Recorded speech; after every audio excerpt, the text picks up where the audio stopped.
The morning sun warmed my face as I knelt in my small front garden, carefully planting the marigolds that would brighten my modest entrance.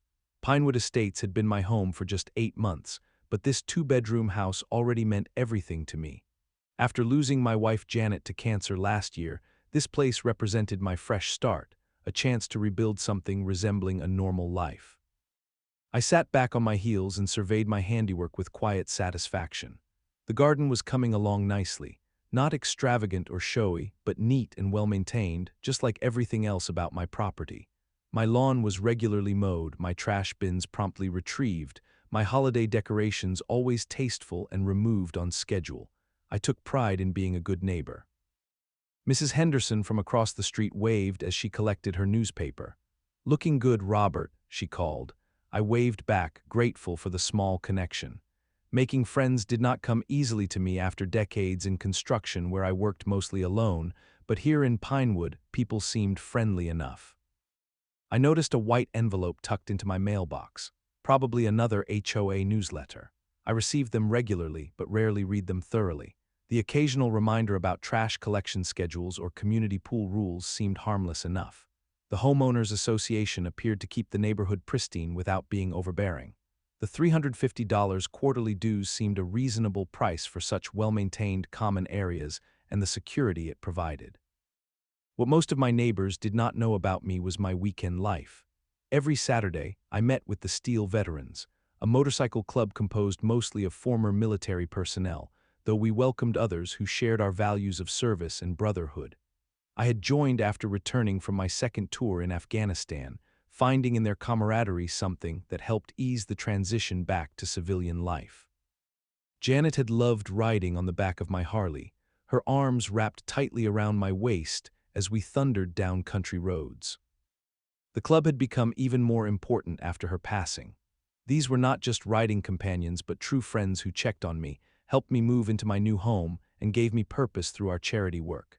Last year alone, our toy drive had provided Christmas gifts to over 200 children at the county hospital.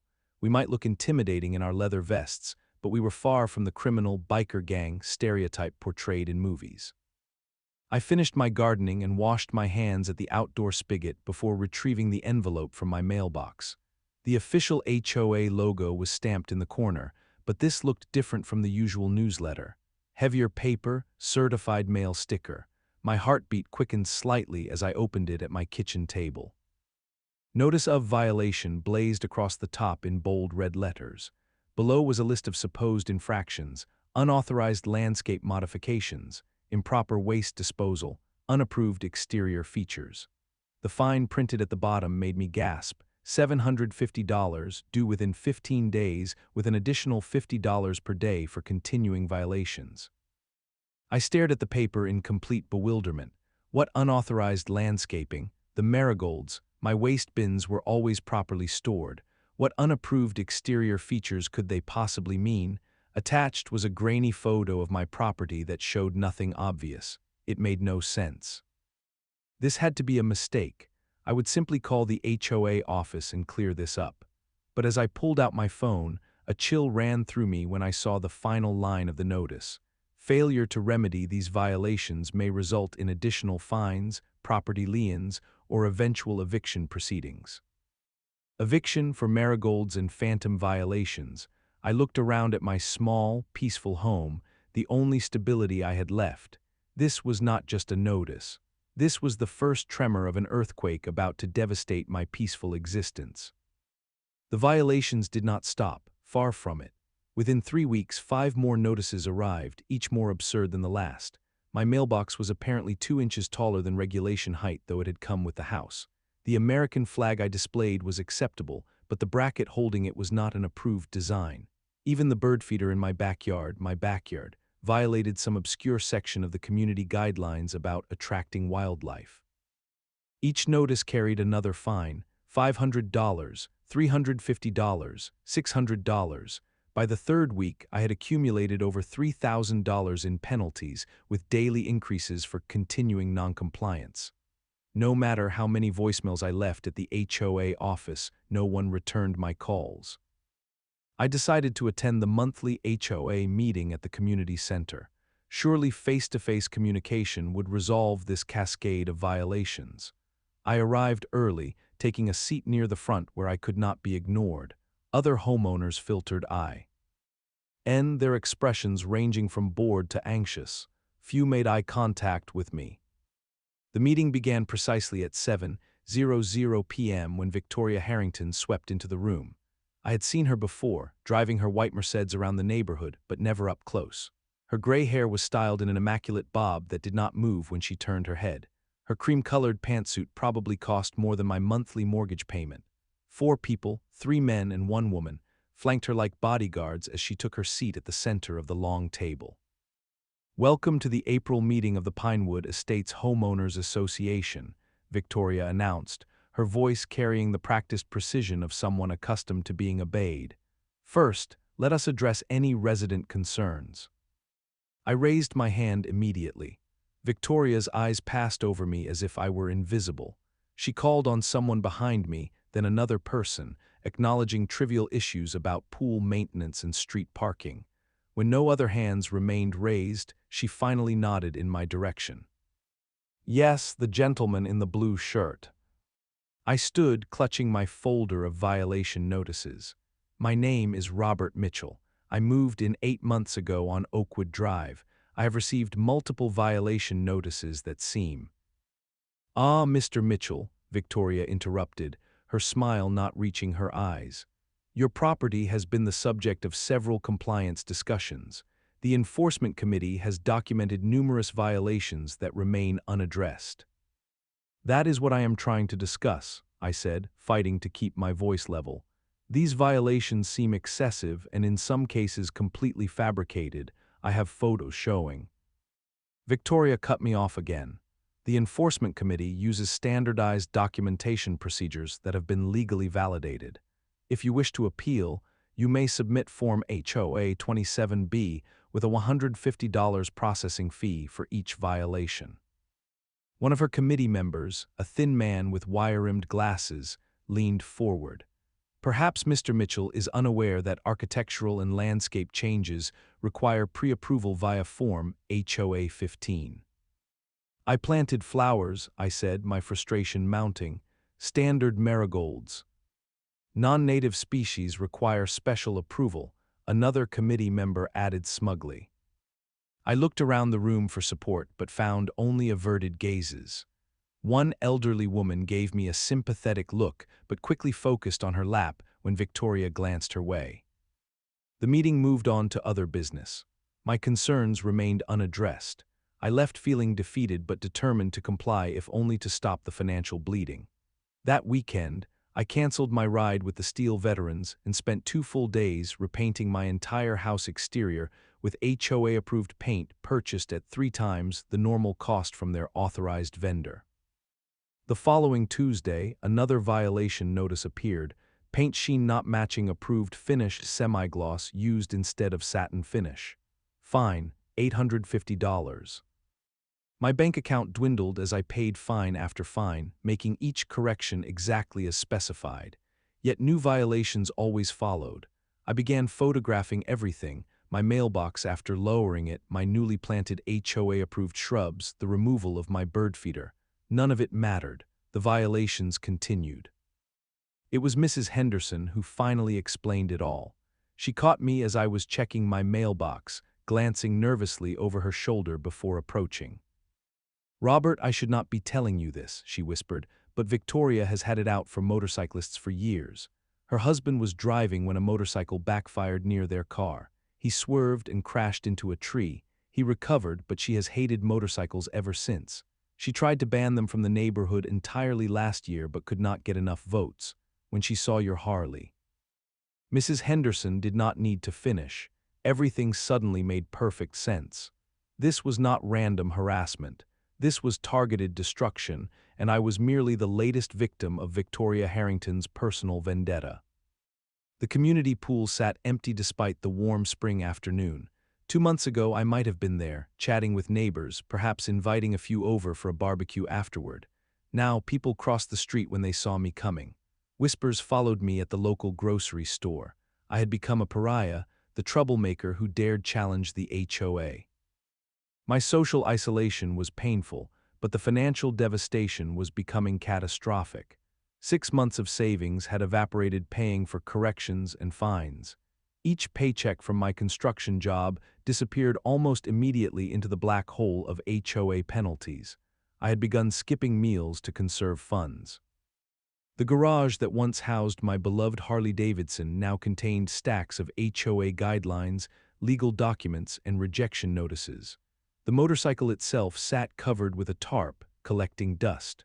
No time for rides when every minute away from work was spent desperately trying to comply with an endless stream of requirements.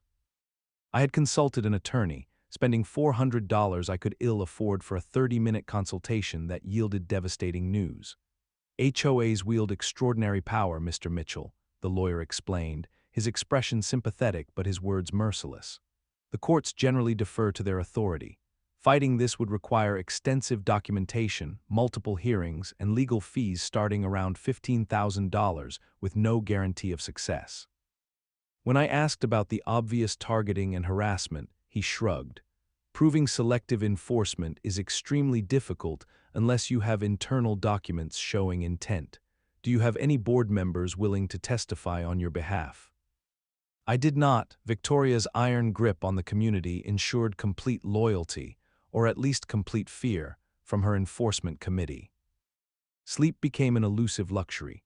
Night after night, I lay awake calculating figures, reviewing guidelines, searching for some loophole or solution that never materialized. Dark thoughts crept in during those sleepless hours. Perhaps I should simply surrender, sell the house at a loss, and disappear. But where would I go? This home represented everything, my fresh start, my last connection to the life Janet and I had planned together. The final blow arrived on a Tuesday afternoon.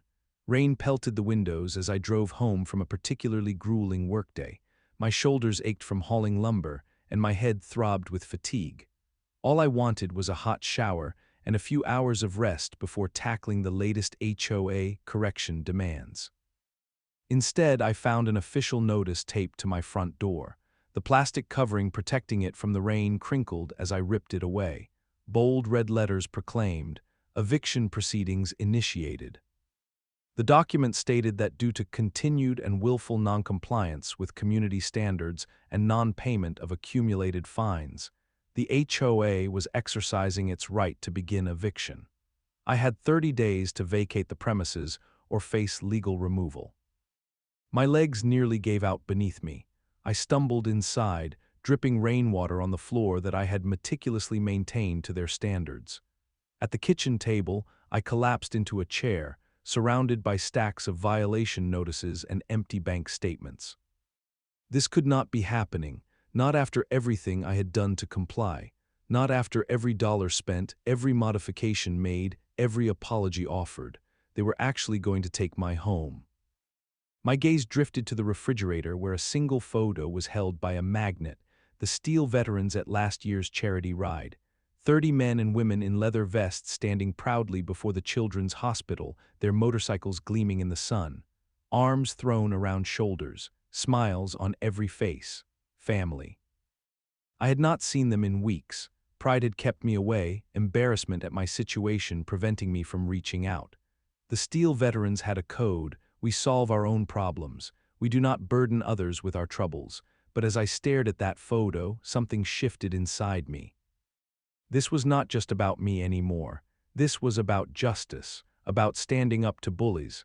Wasn't that exactly what the steel veterans believed in? My hand moved toward my phone, then hesitated. Making this call meant admitting defeat, acknowledging I could not handle this alone. The thought stung my pride. But the alternative, losing my home, everything I had worked for, was unthinkable. I took a deep breath and dialed Big Mike's number. As president of the Steel Veterans, Mike had a way of making impossible problems seem manageable. The phone rang 3 times before his deep voice answered. "Hey, stranger, where have you been hiding? The Saturday rides have not been the same without you." My throat tightened unexpectedly. Just hearing the warmth in his voice broke something inside me. "Mike," I managed to say, my voice hoarse, "I need help." The words hung in the silence between us. Then Mike's voice came back, serious now. Tell me where you are, I am coming over." As I hung up the phone, I looked again at the eviction notice. For the first time in months, alongside the fear and anger, I felt something else, a tiny spark of hope. The Steel Veterans Clubhouse occupied an unassuming building on the outskirts of town.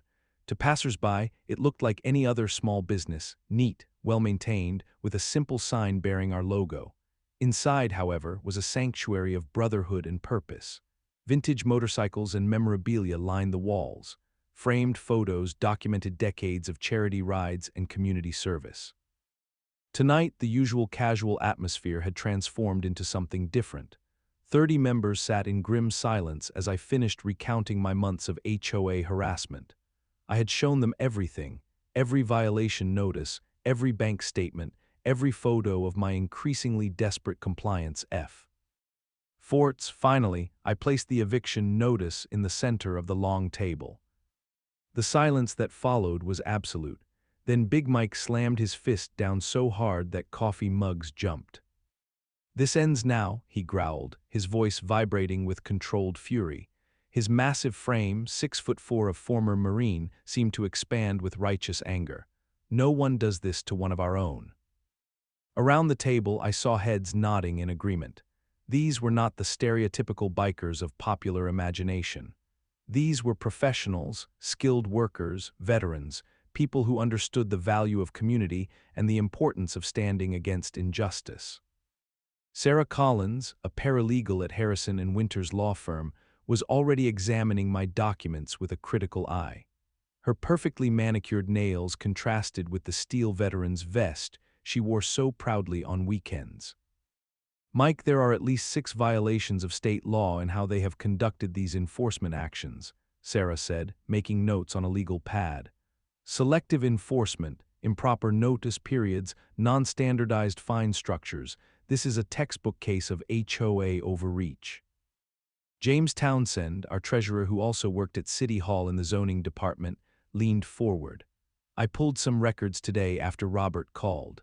Did you know that half of the architectural restrictions they are enforcing were never actually approved by the county zoning board?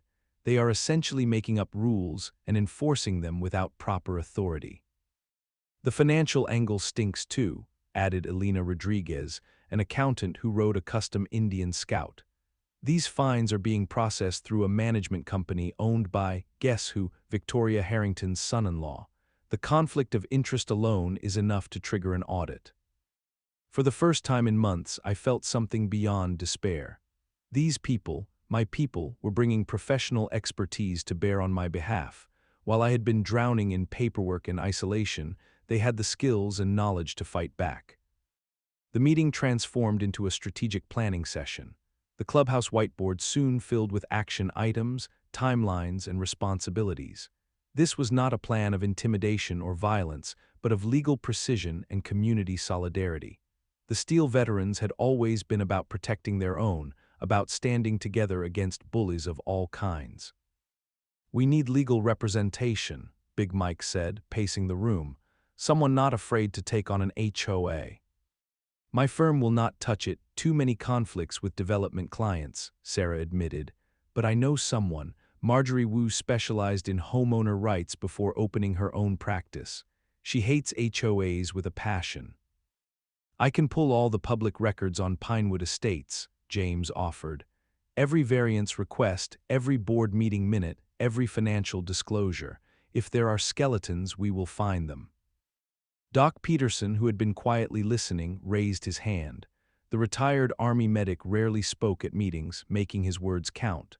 "Robert's house still has all those supposed violations, right? What if we fixed everything, not just to their standards, but beyond them? Make the place so perfect they have nothing left to complain about." Elena snapped her fingers. "And document everything, before, during, after. Make it impossible for them to claim noncompliance." "We should contact local media," suggested Kimberly Washington, who worked in marketing. "HOA abuses make great human interest stories. Nobody likes a bully." Throughout the night, a comprehensive plan took shape. Legal challenges, documentation, physical improvements, media outreach, community organizing. The Steel veterans were approaching this like a military operation with clear objectives and contingencies. As dawn broke through the clubhouse windows, Big Mike stood to summarize our strategy. The room fell silent as he placed both hands on the table and leaned forward, his expression intense. Victoria Harrington expects Robert to fight alone. That has been her strategy all along, isolate and overwhelm, but she never counted on facing all of us. Starting right now, Robert is not alone anymore. I looked around at these friends, teachers, veterans, nurses, mechanics, united in purpose. My throat tightened with emotion I could not express. These people were putting their time, resources, and skills on the line for me. The eviction deadline is 1 week away, Big Mike continued, checking his watch. That gives us exactly 7 days to save Robert's home and take down a tyrant. Are we ready? The response was unanimous and immediate, 30 voices as one, ready. The clock was ticking. Operation HOA Checkmate had begun. Saturday morning dawned clear and bright, perfect weather for our counteroffensive. I stood on my front porch at precisely 8:00 a.m., watching the empty street with equal parts anxiety and anticipation. The neighborhood was quiet, weekend trank. Ility about to be shattered. In the distance, a low rumble grew steadily louder. Then they appeared at the entrance to Pinewood Estates, 30 motorcycles in perfect formation, thundering down the quiet suburban street. Harleys, Indians, Triumphs, Hondas, a chrome and steel cavalry coming to my rescue. They pulled up in front of my house, parking in disciplined rows along the curb. But what emerged when helmets came off were not the stereotypical roughnecks that Victoria had warned neighbors about. These were professionals with purpose. Half the group wore work clothes and carried tools. The others arrived in business attire with clipboards, cameras, and legal documents. Big Mike directed operations from my driveway, his booming voice organizing teams with military efficiency. Landscaping crew with Alina, exterior team with Doc, documentation team with Sarah, let us move, people. My modest property transformed into a hive of activity.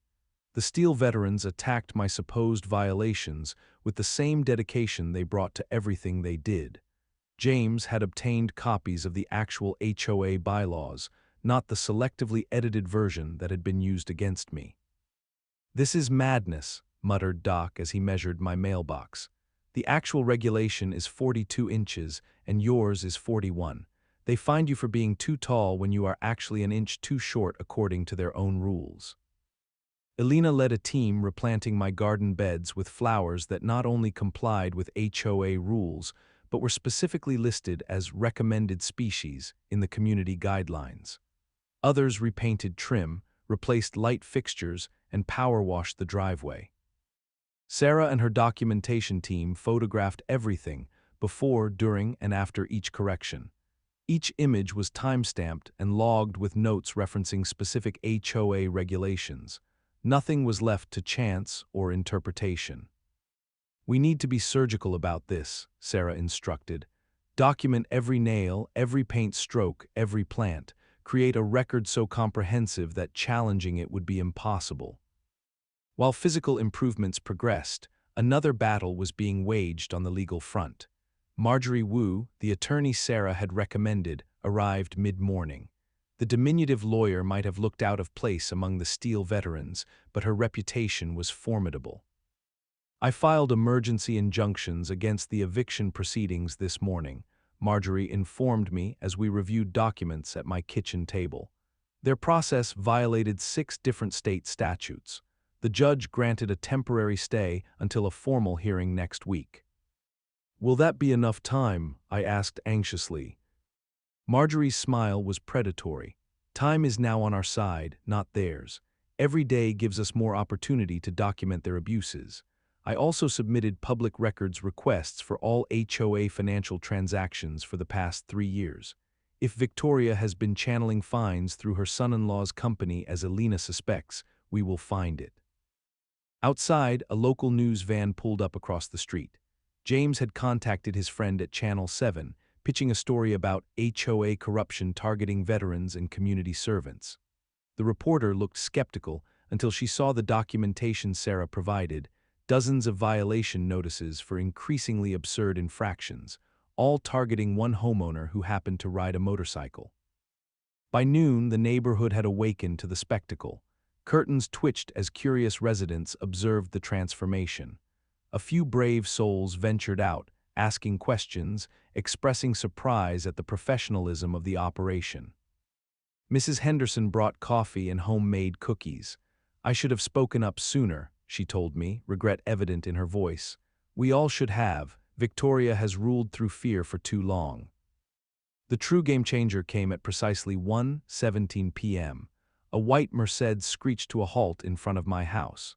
Victoria Harrington emerged, her face contorted with rage as she surveyed the scene. She stormed up my walkway, her heels clicking aggressively on the concrete.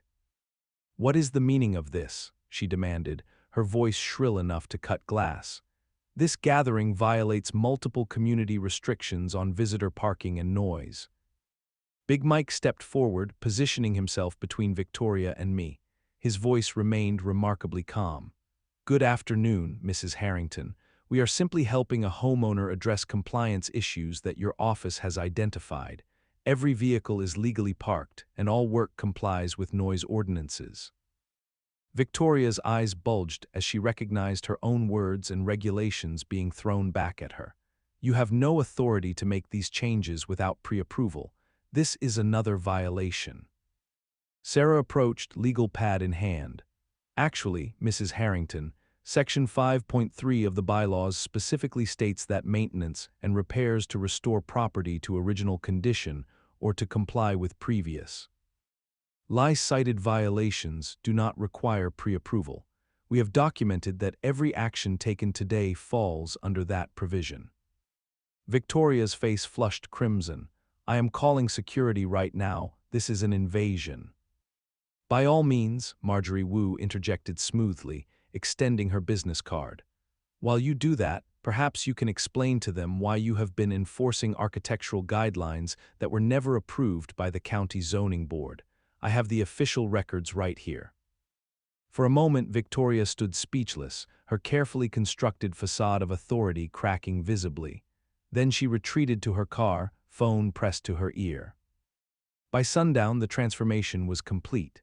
My house stood immaculate, exceeding every legitimate requirement in the HOA bylaws.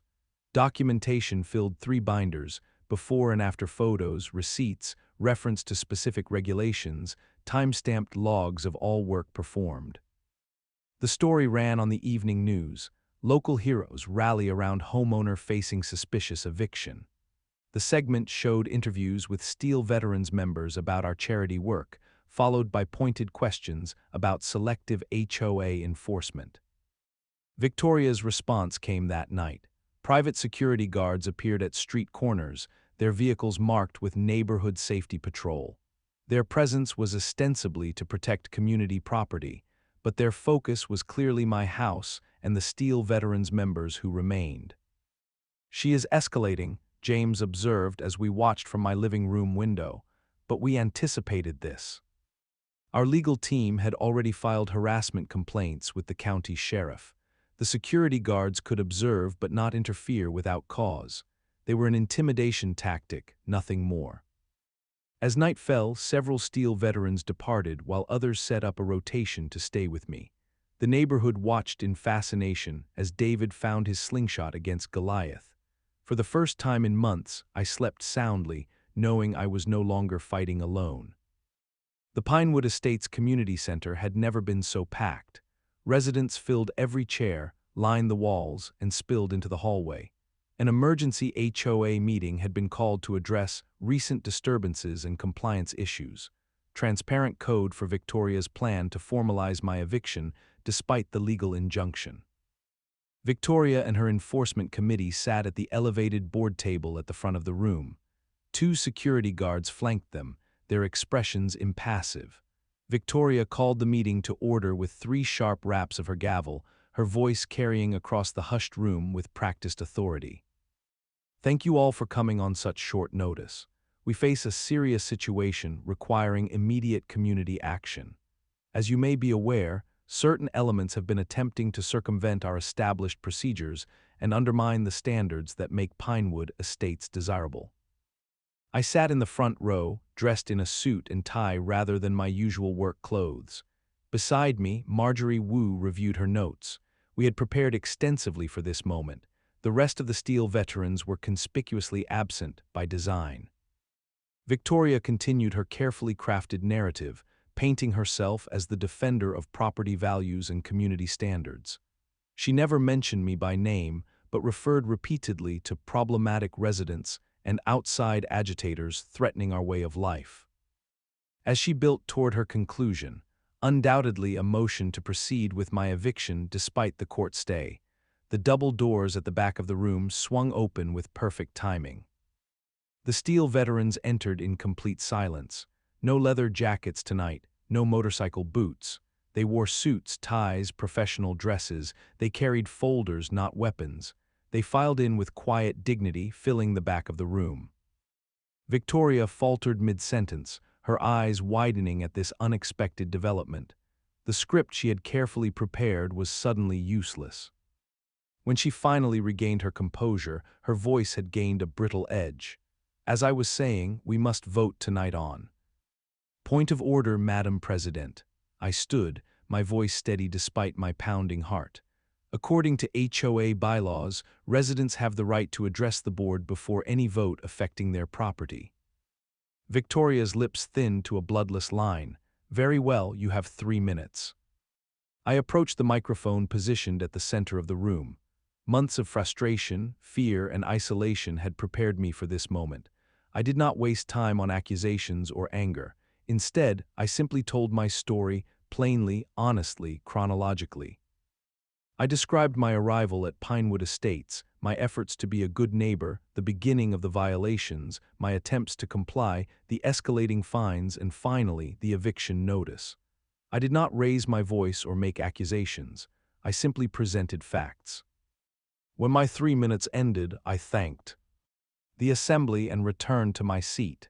Victoria's relief was visible but premature.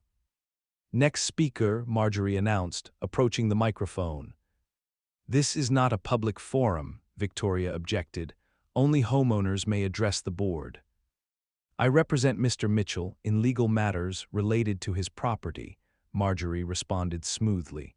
The bylaws clearly state that legal representatives may speak on behalf of homeowners.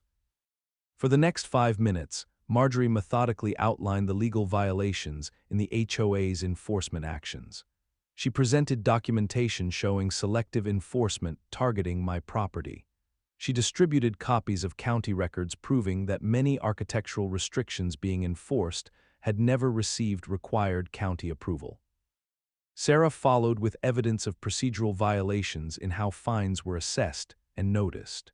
James presented zoning documentation. Elena detailed the financial irregularities she had uncovered, including the routing of fine collections through a management company owned by Victoria's son-in-law. Victoria banged her gavel repeatedly. This is out of order. These people are not residents. An elderly man in the third row stood up shakily. I would like to speak. Mr. Abernathy had lived in Pinewood Estates since it was built. His age and long-time residency commanded respect that even Victoria could not ignore. 3 years ago, Mr. Abernathy began, my wife planted roses in memory of our daughter. The HOA made us remove them, claiming unapproved species. Victoria said rules were rules. A woman across the room stood next. Last year, I was fined $500 because my Christmas lights remained up 2 days after the January 6 deadline. My husband was in the hospital with pneumonia. One by one, residents began to stand, sharing their own stories of petty enforcement, excessive fines, and intimidation. The temperature in the room rose as decades of fear dissolved into collective outrage. Victoria banged her gavel desperately, her face flushed. This meeting will come to order immediately. Security, remove these disruptive elements. When the guards hesitated, seeing not troublemakers but angry homeowners, Victoria reached for her phone. I want these bikers removed immediately, she shouted into the phone. They are threatening the board, send officers now. 20 minutes later, 2 police officers arrived. They found not intimidation but documentation, not threats but testimony, not a gang but a community standing against corruption. As the officers reviewed the evidence and listened to multiple homeowner accounts, Victoria's face drained of color. Her carefully constructed kingdom was crumbling before her eyes, and there was nothing she could do to stop it.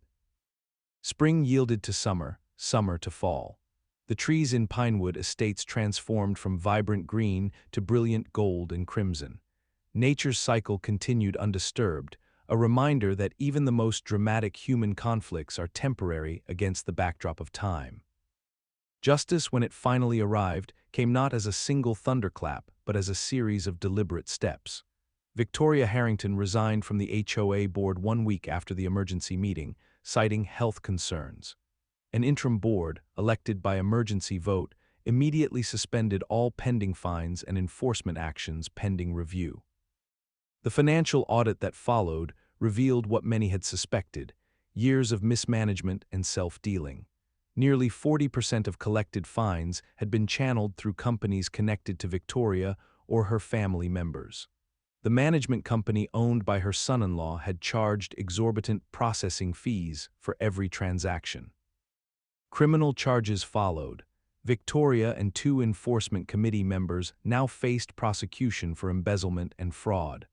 My eviction notice was not just dismissed, but expunged from all records as if it had never existed. More meaningful than the legal victories was the community transformation. Neighbors who had once crossed the street to avoid me now stopped to chat.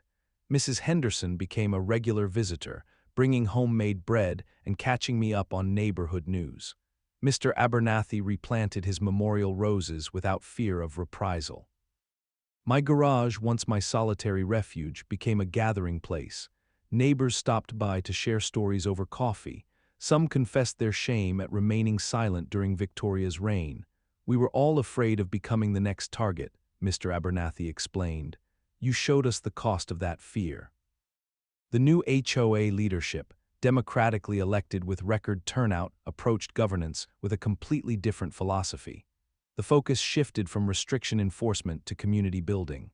The first official act was to rewrite the architectural guidelines with homeowner input, creating clear, reasonable standards that served the community rather than controlled it. The Steel veterans received formal recognition on from the town council for their community service. The story of how they had rallied around a fellow member facing injustice became something of a local legend. Several neighbors even expressed interest in joining our charity rides.